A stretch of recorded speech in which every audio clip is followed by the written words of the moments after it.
देखिए, ये तो बहुत ही साफ़ है कि दोनों देशों के संबंध में जो हैं, उसमें सब कुछ ठीक नहीं है। ऑल इज़ नॉ जिसको कहते हैं ऑल इज़ नॉट वेल, सब कुछ ठीक-ठाक नहीं है क्योंकि भारत और रूस के संबंध तो काफ़ी ऐतिहासिक किस्म के हैं। आज़ादी के बाद से रूस ने भारत की सहायता की, तब सोवियत यूनियन था। सोवियत यूनियन जी, ने भारत की सहायता की, लेकिन जो विदेश नीति में रूस की वह जो नीति थी, कमोबेश अभी हाल तक जारी थी। यूनाइटेड नेशंस में यहाँ तक कि जब अभी 5 साल पहले, 4 4 साल पहले, जब भारत ने 370 धारा को कश्मीर में ख़त्म किया था और उसको लेकर के यूनाइटेड नेशंस में इसको एक रिज़ोल्यूशन लाया गया था, तो उस वक़्त भी रूस ने वहाँ पर भारत का साथ दिया था। इसके अलावा हम लोग सभी जानते हैं कि भारत अपने हथियारों के लिए आज भी, आज की तारीख में भी, भारत की काफ़ी रूस पर निर्भरता है और अभी हाल में तो भारत को सस्ता कच्चा तेल भी उनसे मिला है। तो यह एक बहुत इम्पोर्टेंट रिलेशनशिप, बहुत महत्वपूर्ण रिश्ता रहा है भारत का रूस के साथ में। लेकिन अभी हाल में कई ऐसी घटनाएँ हुई हैं, जो इस बात का संकेत देती हैं कि दोनों देशों के संबंध में सब कुछ ठीक-ठाक नहीं। अभी तो आपने ज़िक्र किया ही कि ये जो शिखर वार्ता जो साल 2000 से बिना किसी व्यवधान के हर साल होती थी, सिस्टम ये था कि 1 साल में रूस के राष्ट्रपति भारत आते थे। भारत आएँगे। दुख की जी, बात है कि तब से लगातार व्लादिमीर पुतिन ही रूस के राष्ट्रपति हैं।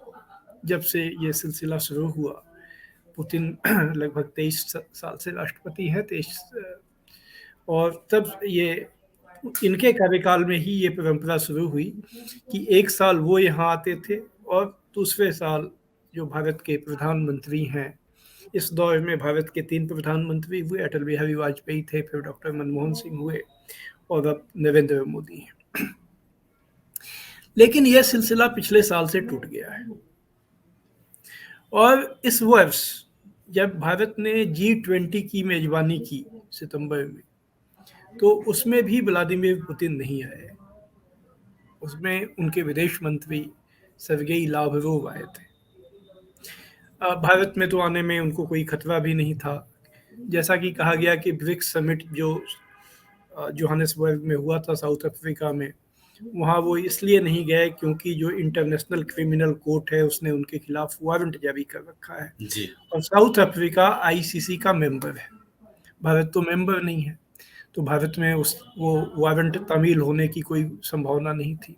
इसके बावजूद वो नहीं आए। तब तो ये लगा कि वो पश्चिमी देशों के नेता भी यहाँ हैं और अभी जो वहाँ संबंध हैं शायद उसमें वो सीधे व्यक्तिगत रूप से वो कन्फ्रंट करने की नहीं चाहते होंगे तो वो नहीं आए।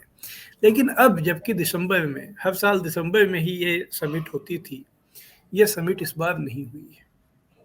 अभी तक पहले खबर आई थी कि शायद समिट इस बार हो, लेकिन हुई नहीं अंत में और अब जो विदेश मंत्री जयशंकर हैं वो वहाँ पहुँच गए हैं। उस चल बार गए। शिखर वार्ता तो होगी ही नहीं ना, क्योंकि जो विदेश मंत्री गए हैं उनका पुतिन से मिलने का कोई प्रोग्राम नहीं है। उनके वहाँ 2 मिनिस्टर से मिलने का प्रोग्राम है, एक वहाँ पर जो डिप्टी प्रीमियर हैं उनसे वो मिलेंगे और बाद में चूँकि उनके जो काउंटर पार्ट हैं विदेश मंत्री सर्गेई लावरोव, उनसे उनकी बातचीत होगी और अभी तक जितना कार्यक्रम जारी हुआ है, उसमें उनका पुतिन से मिलने का कोई कार्यक्रम। आप देख रहे हैं जनचौक का सोशल मीडिया प्लेटफॉर्म। हमारे YouTube चैनल को सब्सक्राइब करने के लिए बेल आइकन दबाना ना भूलें।